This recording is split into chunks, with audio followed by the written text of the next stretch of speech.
december 1997. Rozhovor natáčame s pánom Alfredom Priceom, štvrtá kazeta. V svojom rozprávaní ste sa dostali až k miestu, keď sa vám podarilo z Brezna oslobodeného docestovať do Prešova. Ako ste teda prežívali, to už bolo v tom období Prešov ako oslobodené mesto, aký bol váš osud vlastne až do dnešných dní? No, to už môžem tak z Kisaku do Prešova sme sa dostali zase nákladným autom. To bolo celkom... Už som myslím pripomínať, že v Kisaku som potkal moju bývalú triednu profesorku, ale to nie je dôležité, tak nie je to veľmi dôležité, ale bolo to veľmi zaujímavé pre mňa. No a keď som prišiel do Prešova, tak prvá cesta viedla samozrejme tam sa zistiť, kde je nejaké stredisko pre repatriantov. No, tak to sa mi podarilo, tí ma poslali proste na očisťovaciu tu. No a tam som mal nejakú menšiu príhodu. Neviem, či som už o tom nehovoril, ale snad nie, lebo to som o tom nemohol. Tak tam proste, keď sa ma pýtali na meno, tak som povedal Alfred Price, ale papiere som mal na meno Andrej Petraško. Nepovedal som im, že som na tých papieroch žil. Tie šaty, čo oni vzali na odšívenie, alebo neviem, nejaký účel, tak zistili, že som mal uviedli iné meno. Tak sa ma pýtali, kto som a povedal, že máte také papiere, tak som im to povedal, ale oni proste ma pod vojenským dozorem, ale bol to civil, ktorý mal pušku s bojákom, odviedli na políciu. No a na tej polícii to dlho netrvalo, pamätám sa, že to bol deň taký, kde bol v Prešove trh a bolo tam mnoho ľudí. A medzi inými tam bol jeden môj bývalý spolužiak, jeho meno sa ešte pamätám, bol Kotulič. Myslím si, že to bol ešte spolužiak z Mešťanky, ani nie z gymnázia. Ale poznali sme sa a ja som ho pýtal, no pamätáš sa na moje meno? Áno. No. Tak som povedal, keď vieš meno, prosím ťa, povedz to tomu policajtovi. A on mu to povedal, no tak a povedal som, no na to meno som žil a preto som mal tie papiere.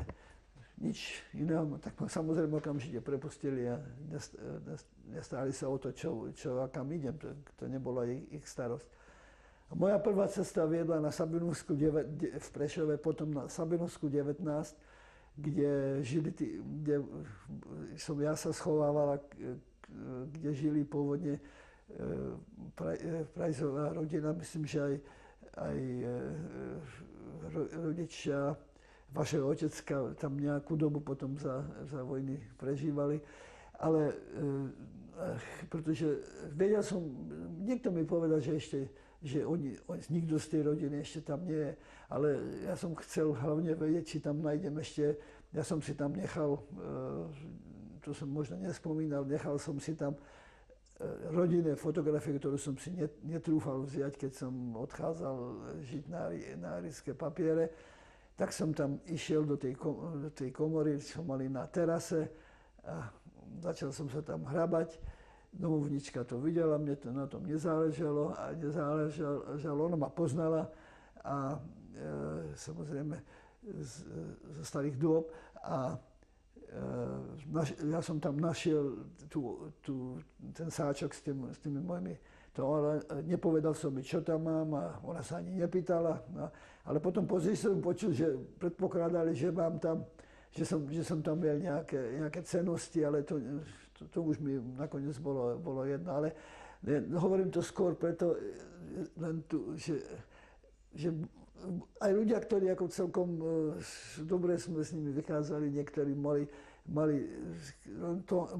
nevedeli si nemysleli, že keď sa niečo poschovalo, že to nebolo niečo hmotného, niečo cenného, ale že to mohli byť aj veci, ktoré človek má, k tomu má vzťah a je to pre neho dôležitejšie niekedy ako tie peniaze ako tie alebo hmotné, majetok. nejaké tie veci. No a potom samozrejme, keď som sa dozvedel, na tom repatriačnom úrade som dostal nejaké informácie o tom, kto kde ešte je. Našiel som zase toho pána Wiesenbergera, oni žili už vo svojom dome, tam už boli v tej dobe, neboli tam byť dlho, ale nejakú dobu, proste Prešov bol oslobodený, mám dojem, buď v decembri, alebo začiatkom januára, neviem, ale to je jedno. A oni boli niekde schovaní o mnoho bližšie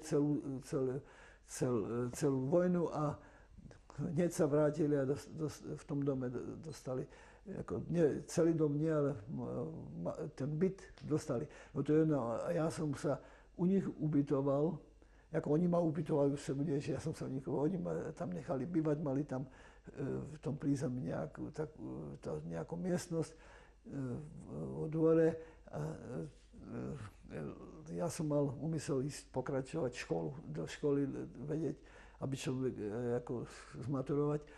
No a čo najskôr som išiel tam a opýtať sa, čo mám robiť, alebo akým spôsobom sa dostať späť, aby som mohol dostať sa do školy a maturovať.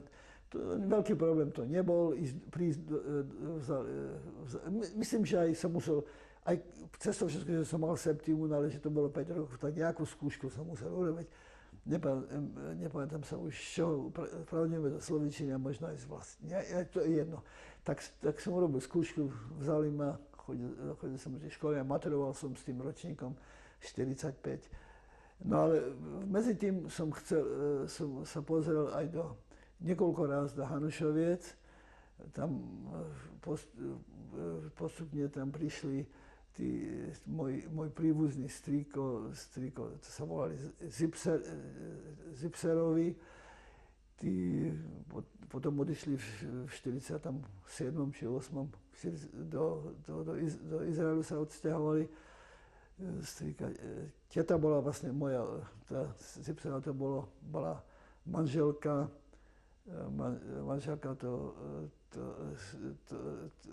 brata vašej mamy? Nie brata, ona bola Prajzová, ale ten strik bol, po matke tiež boli Prajzovi. Vlastne to boli bratranica a sestrenica, čo sa vzala. Ale to nie je to najdôležitejšie. To len skôr to. No tak u nich som bol, kedykoľvek, a keď nebola škola, alebo po maturite nejakú chvíľku, ale len veľmi krátku dobu, lebo som sa rozhodol ísť tam. Ale keď som prišiel do Hanušoviec, sa pamätám, že som zašiel k jednej rodine. Meno sa nepamätám, aj tak by nebolo dôležité, pretože bohužiaľ nemôžem povedať niečo pekného.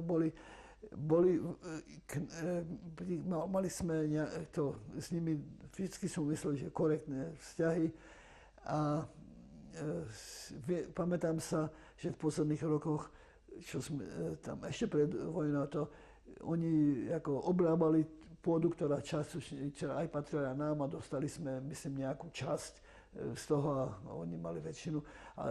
Ale to je jedno, ale moji rodičia tam nechali nejaké veci. A ja som chcel jedinú vec od nich, či by mi vrátila sviecne. Lebo to bola taká rodinná pamiatka. No. A ona povedala, že im to zobrali, keď prešla fronta, takže im to zobrali. Neviem, či povedala, že Rusi, alebo či to, že už ako niekto... Proste nevrátila vám to. Proste povedala, že im to zobrali. Ja dodnes neverím tomu, že to zobrali, ale to je len... Nemôžem povedať, že skutočne to je nepravda. Ale to je jedna... To ma veľmi rozrušilo, táto vec. Ale na nič som sa už potom nepýtal. Na nič iného som nebol s vami. Viem, že nechali rodičia iné veci. Nehovorím, že nechali cennosti, pretože tých asi mnoho nemali. Nie asi, ale určite mnoho nemali. Ale to pravda, že dva sviacne boli aspoň postriebrené, keď neboli strieborné. Ale to je jedno. A to ma veľmi ako prekvapilo. No ale to je jedno, to sa nedalo nič robiť. V Hanušovciach som sa inakšie, bol som len nejakú krátku dobu. No, pamätám sa na to, keď Hanušovec v tej dobe, potom v lete, alebo to už bolo na jeseň 45, armáda vyšla proti Banderovcom do hôr a prišli cez Hanušovce.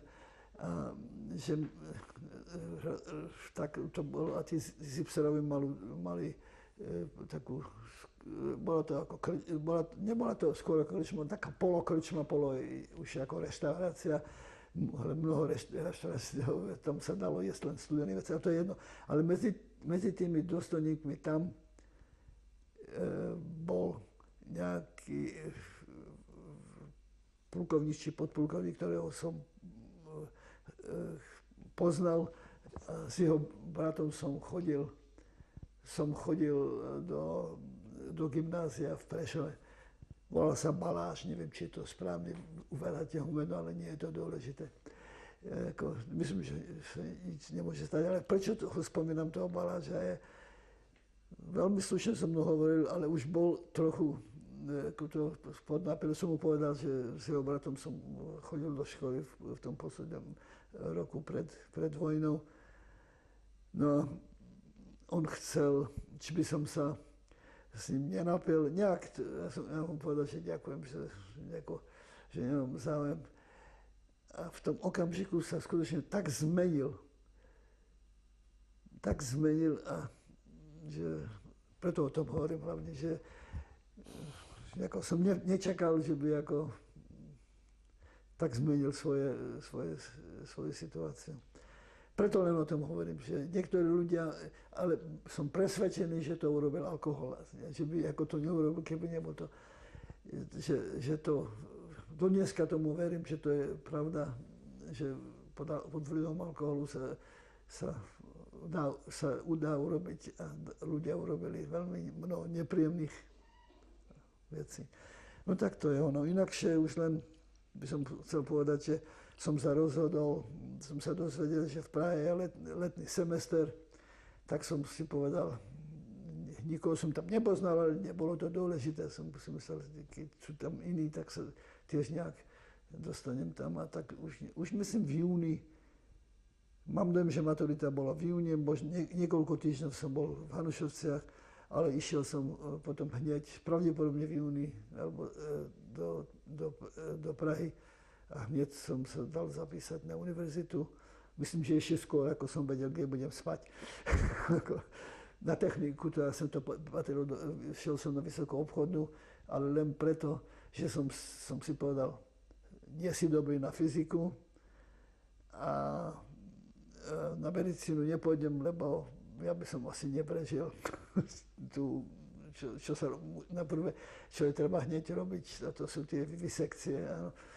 Tak som sa rozhodol, že pôjdem na vysokú obchodu, pretože som si myslel, že pritom nikdy som nemal nejaký vzťah ako to. Radšej by som bol išiel na filozofiu alebo na niečo takého, no ale neišiel som na to. No potom som tam som sa proste ubytoval najprv v IMKE a za krátku dobu som potom prešiel do Masarykovej koleje, tam som prežil celé štúdium. No, zostal som v Prahe študovať. Medzi tým som niekoľko raz, kým ešte boli príbuzní, bol v Hanušovciach u strýka a tety. Ale ako trvale som na Slovensku od tej doby vôbec bol som aj v Bratislave niekoľko raz potom a takto, ale v Prešove samozrejme, lebo keď som išiel tam, tak som vždy navštívil aj niektorých tých známych, čo som tam mal. Ale ako trvalé ubytovanie som od 45. roku mal v Prahe. Tam som dostal prvé zamestnanie a keď ma z toho prvého zamestnania po roku 48 vlastne vyhodili ma nie hneď po roku 48, ale v roku 1951, keď už sme mali najstaršie, už bol na svete môj najstarší syn, Boli mu asi 2 alebo 3 mesiace, sa pamätám, že bol veľmi malý. Tak ho z pláňovacieho úradu vyhodili, ale to nejako nič tak hrozného nebolo. Keď sa na to dívam retrospektívne, tak som po nejakej dobe, tam mi povedal na pláňovacom úrade, že nemajú to jedno som chcel povedať.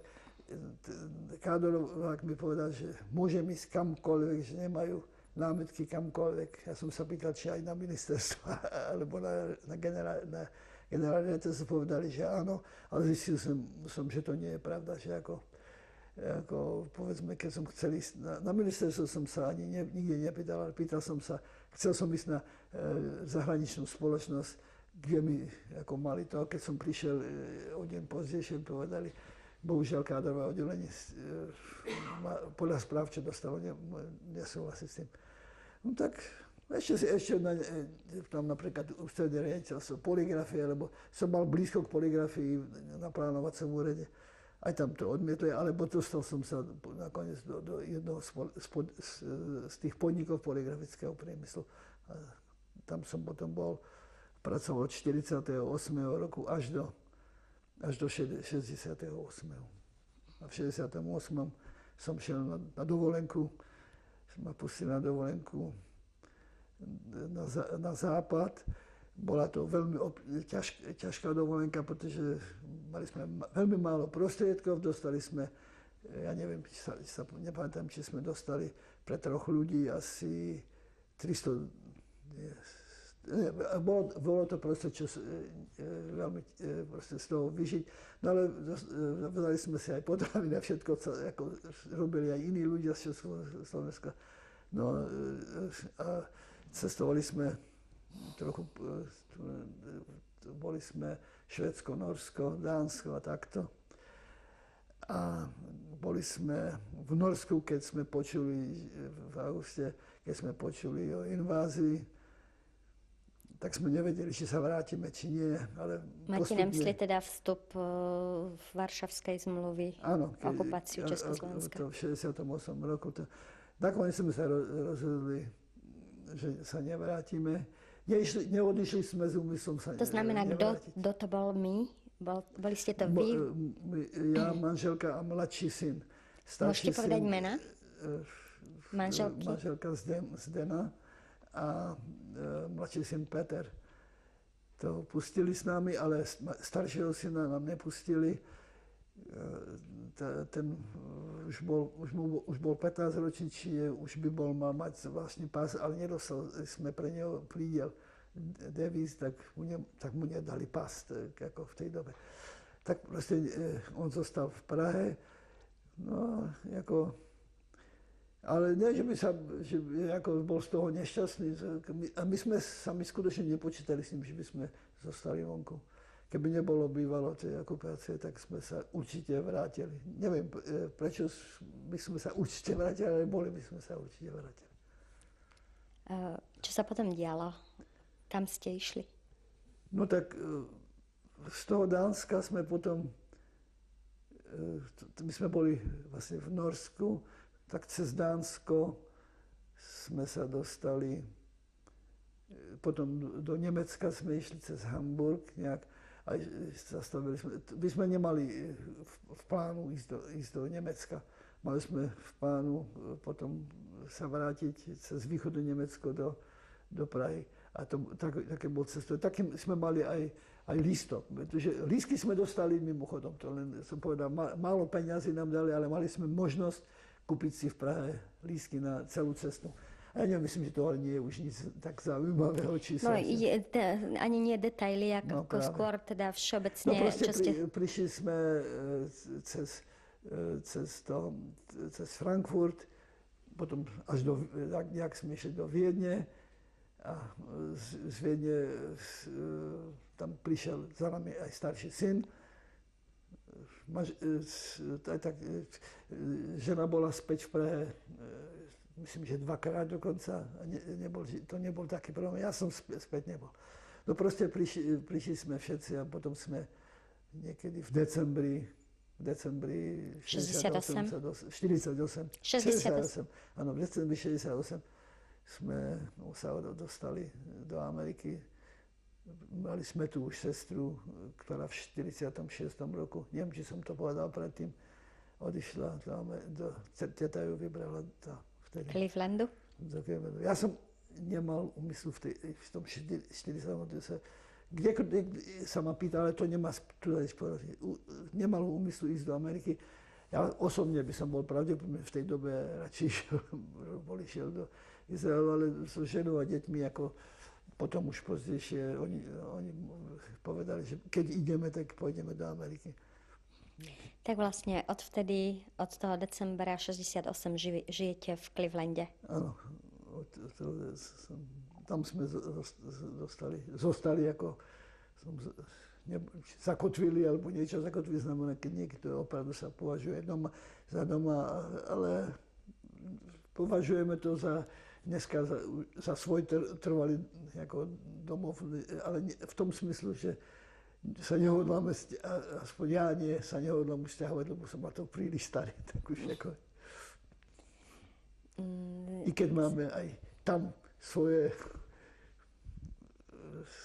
niektoré názory odlišné, alebo s udalostmi, s niektorými vecmi, s pomermi niektorými ťažko sa zžívame. Ja by som snáď sa chcela spýtať, či na záver rozhovoru by ste chceli niečo všeobecné povedať k tejto problematike pre tých, ktorí neprežili holokaust. No, myslím, že sa o tom, že to je ťažko uveriť, čo sa stalo, lebo ani my vlastne, ani tí naši, čo keď odišli v tom 42. roku tí prvé transporty, neverili tomu, do čoho idú.